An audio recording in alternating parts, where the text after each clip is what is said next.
Praise the Lord. आप सबको जय मसीह की। मैं परमेश्वर का धन्यवाद देता हूं आज की सुबह दिखाने के लिए। एक और दिन परमेश्वर ने हम सबके जीवन में जोड़ दिया। हम परमेश्वर को कोटि कोटि धन्यवाद दें। एक नया संदेश लेकर मैं आपका दोस्त पास्टर राजमैसी आपके सम्मुख उपस्थित हूं और आप देख रहे हैं मेरा यूट्यूब चैनल जिसका नाम है ब्रदर राजमैसी। मैं आपसे गुजारिश करता हूं मेरे इस चैनल को सब्सक्राइब कीजिए, बेल आइकन को दबाइए ताकि नोटिफिकेशन आपके पास पहुंचे। नया वीडियो, नई जानकारियां बिना व्यवधान बिना रुकावट के आपके पास पहुंच जाए। मेरे वीडियोस को लाइक कीजिए और शेयर कीजिए और कमेंट्स बॉक्स में आकर मुझसे जरूर बातचीत कीजिए। Praise the Lord. आज का संदेश उपवास के विषय में है। कई लोग मुझसे पूछते हैं, बहुत से लोग मुझे मैसेज करते हैं, कॉल करते हैं कि सर उपवास कैसे रखें या हम उपवास में क्या चीज़ खा या पी सकते हैं। तो आज मैं आपको बताने जा रहा हूं उपवास के दौरान किया जाने वाला भोजन। वो कौन सा भोजन है जो हम उपवास के समय कर सकते हैं।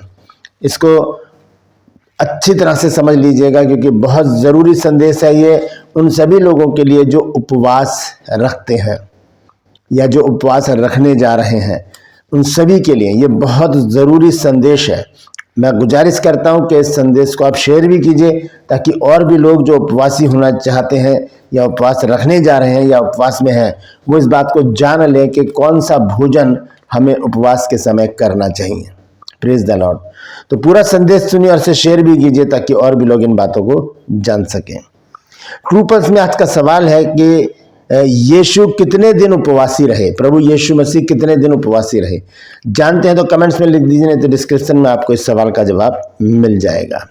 यदि आप गिटार सीखना चाहते हैं फ्री में तो डिस्क्रिप्शन में एक लिंक है, वो मेरे बेटे का चैनल है जो फ्री में गिटार सिखा रहा है। आप उसे सब्सक्राइब कीजिए, बेल आइकन को दबाइए ताकि नया वीडियो आपके पास पहुंच जाए और आप फ्री में उस गिटार को सीखें और अपने चर्च में गिटार के साथ वर्शिप कर सकें।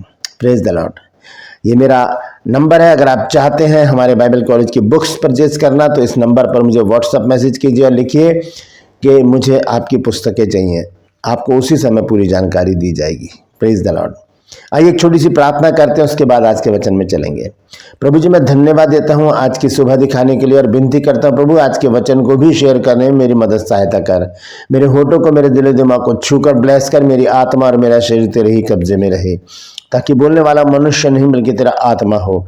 जो भी गूढ़ भेद की बातें आज के वचन में छिपी हैं प्रभु वो हम पे प्रकट करना ताकि हम उन बातों को जाने और उसी के अनुसार अपने जीवनों को व्यतीत करने वाले बन सकें। जितने भी लोग इस वचन को देख रहे हैं, सुन रहे हैं, उन सब पर मैं तेरी आशीष बोलता हूँ। हर एक को आशीषित कर। हर एक की रोग, बीमारी, चिंता, परेशानियां, दुख, तकलीफें, लड़ाई झगड़े, मनमुटाव, बांझपन, कर्जा, नशा, बेरोजगारी, कमी घटियां, बुरी बीमारी, तलाक की समस्याएं, दुष्ट आत्माएं हर एक के घर से, दिल, जिस्म, जान से दूर कर दे प्रभु जी। खोए हुए लोगों को प्रभु उनके घरों तक पहुंचा ताकि प्रभु जी वो घर भी आनंद से भर जाएं। धन्यवाद देता हूं प्रभु, तूने मेरी प्रार्थना को सुन लिया। यीशु नासरी के नाम से मांगता हूं, आमीन। Praise the Lord. तो आइए आज के इस अद्भुत संदेश को शुरू करेंगे क्योंकि संदेश बहुत महत्वपूर्ण है हर एक विश्वासी के लिए। क्योंकि मैं ये भी जानता हूं, आप भी जानते हैं अच्छी तरह से कि विश्वासी लोग ही उपवास रखते हैं। तो उपवास का संदेश है, ध्यान से सुनिएगा। आज मैं आपको बताने जा रहा हूं कि कौन सा भोजन हमको उपवास में करना जरूरी है। ये जरूरी भोजन है क्योंकि उपवास का मतलब भूखा रहना नहीं होता। उपवास का मतलब भूखा रहना नहीं है। उपवास का मतलब है परमेश्वर की उपस्थिति में अपने जीवन को रखना। भूखे हम किसी भी तरह रह सकते हैं। अगर हमने उपवास से नहीं रखा और हम सुबह घर से निकल गए और इतने बिजी हो गए काम में कि हमें फुर्सत ही नहीं मिली, ना तो ब्रेकफास्ट करके हम घर से निकले, ना लंच करने का हमें समय मिला और ना हमें कुछ चाय पानी पीने का अवसर मिला और हम वापस जब घर आते हैं तो पूरा दिन हम भूखे रह जाते हैं और घर पर आकर हम डिनर करते हैं, अच्छी तरह से पेट भर के खाते हैं और ये कहते हैं कि यार आज तो उपवास जैसा हो गया। तो वो उपवास नहीं होता, वो तो भूखे रह गया। लेकिन जब हम उपवास रखते हैं तो वो आत्मिक चीज होती है। भूखा रहना और उपवास रखना ये दोनों अलग अलग बातें हैं क्योंकि जब हम भूखे रहते हैं हमें खाना नहीं मिलता। बहुत से लोग भूखे रहते हैं, कई कई दिनों तक, महीनों तक भूखे रहते हैं, उसके बाद उनकी डेथ हो जाती है क्योंकि वो भोजन नहीं कर पाते। भूखा रहना उपवास करने से बिल्कुल अलग है। उपवास में जब हम भूखे रहते हैं तो ये ये एक पवित्र और एक धार्मिक प्रक्रिया है।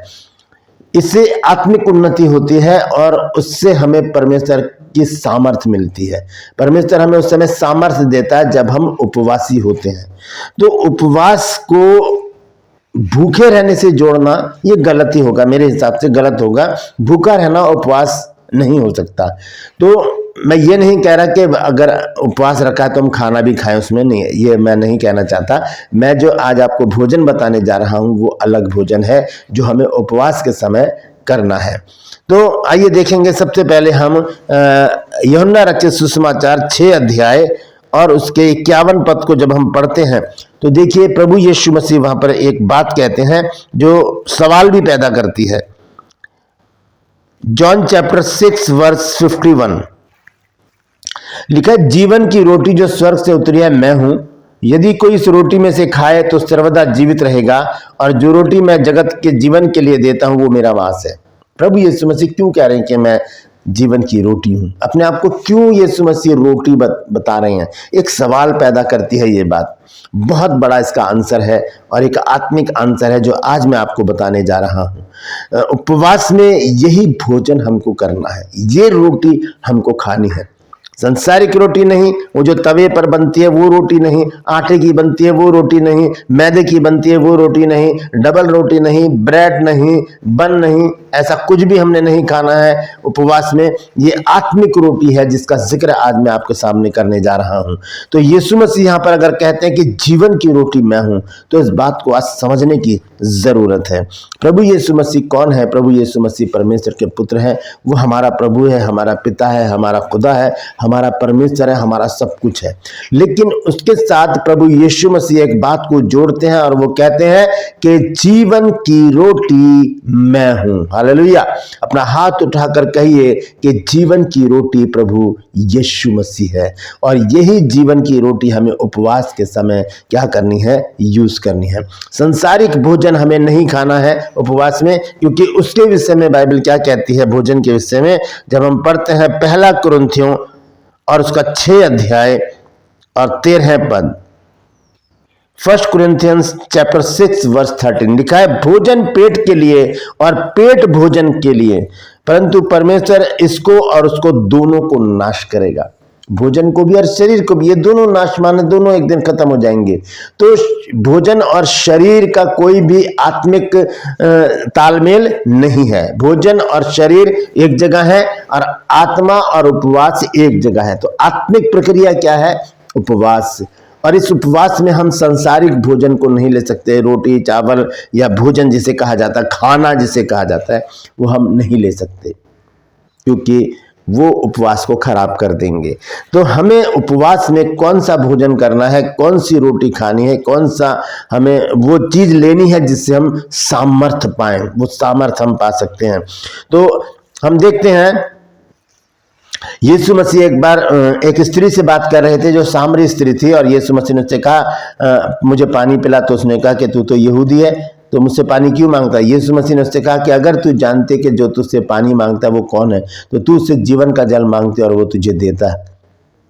वो जब पहचान गई यीशु मसीह के, तो वो गांव में चली गई और वहां पर लोगों को बताया कि मैंने एक व्यक्ति को देखा जिसने सब कुछ बता दिया, और वहां पर पूरा गांव बदल गया प्रभु यीशु मसीह के नाम से।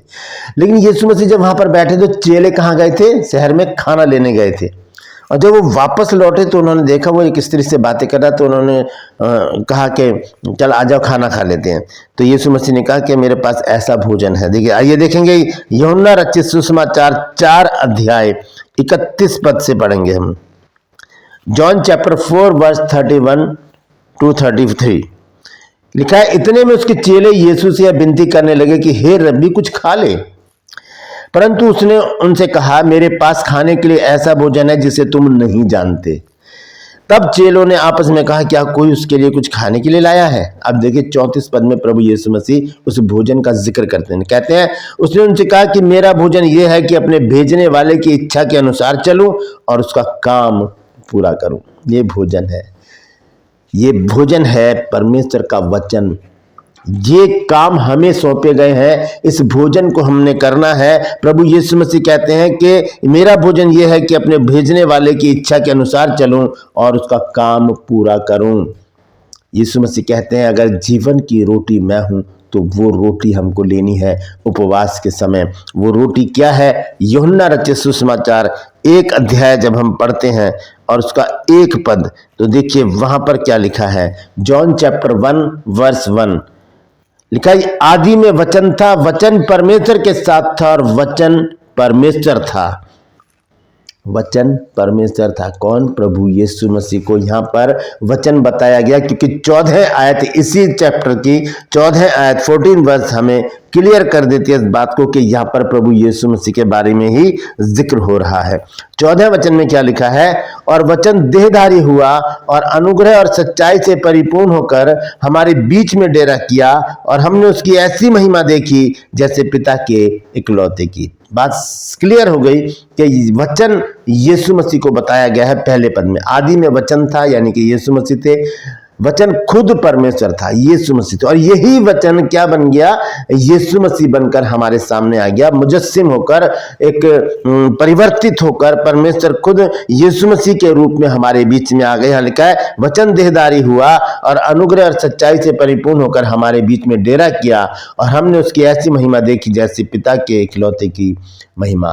तो रोटी जो है वो प्रभु यीशु मसीह है, और प्रभु यीशु मसीह जो है वो वचन है। रोटी प्रभु यीशु मसीह, वचन। इसका मतलब क्या है? पूरी लाइन को अगर हम देखें, रोटी ही वचन है, तो हमें ये वचन जो है उपवास में लेने की जरूरत है। ये वचन हमें उपवास में लेने की जरूरत है। हम देखेंगे नीति वचन और उसका 4 अध्याय 20 पद से जब हम पढ़ेंगे तो देखिए क्या लिखा है।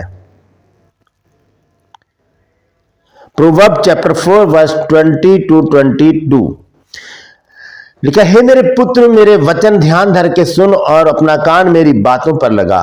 इनको अपनी आंखों की ओट ना होने दे, वरन अपने मन में धारण कर, क्योंकि जिनको वे प्राप्त होती है वे उनके जीवित रहने का और उनके सारे शरीर के चंगे रहने का कारण होती है। जीवित रहने का कारण क्या है? परमेश्वर का वचन। जब हम उपवास में होते हैं तब हम परमेश्वर के वचन को पढ़ते रहें। ये हमें जीवन देगा, सामर्थ्य देगा, ताकत देगा, ताकि हम उपवास को पूर्ण कर सकें।